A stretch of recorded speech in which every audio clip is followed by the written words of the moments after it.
Let's talk about legacy systems. Legacy software is the backbone of organizations everywhere, but we talk about it most when it's holding us back from something. I think that undersells its value and its potential.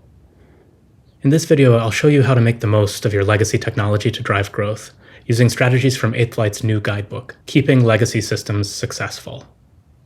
I get it. Old systems are a headache.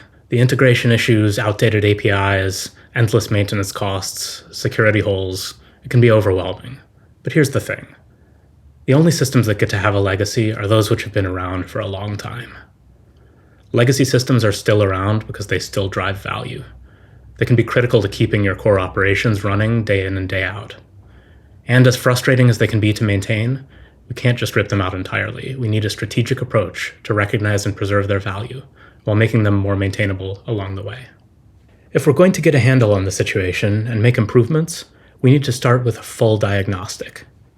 Anecdotally, your teams probably have a good idea of where their frustration is, but it pays to gather data to help you target interventions and measure their success. You'll need to thoroughly evaluate systems' technical foundations, their performance, their alignment to business goals, their security posture, their future direction, and the costs of maintaining the system as it stands. Only once you have a complete assessment can you make informed decisions. Now, I know what you might be thinking. Can't we just scrap this outdated system and start from scratch? It's tempting, I get it. But this rip and replace approach is risky. The larger the rewrite, the greater the chance that you'll lose an important piece of knowledge or context that's embodied in that legacy system. Instead of demolishing the house, could we just do some renovations? With an evolutionary approach, we modernize and improve a system in place, step by step, while keeping everything operational. Is it slower? It can be. But the benefits are that we limit downside risk, we keep delivering value, and we make it easier to course correct along the way when we discover new information.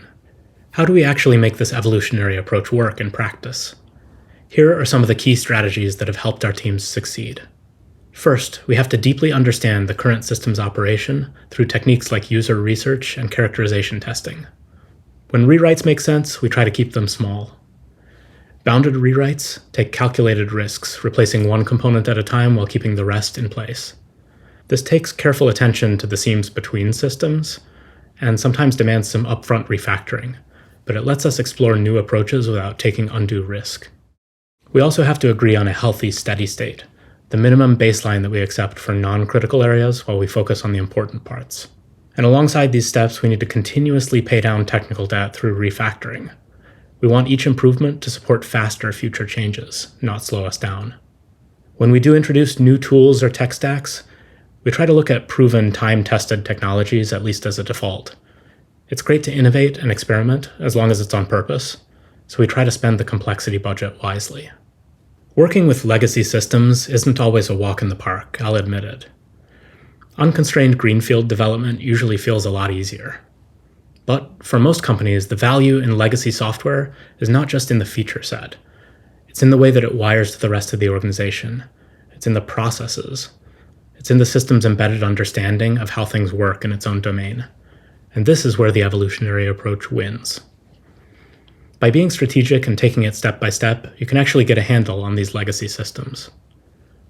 Take the time to really understand them, isolate the issues, and then gradually modernize.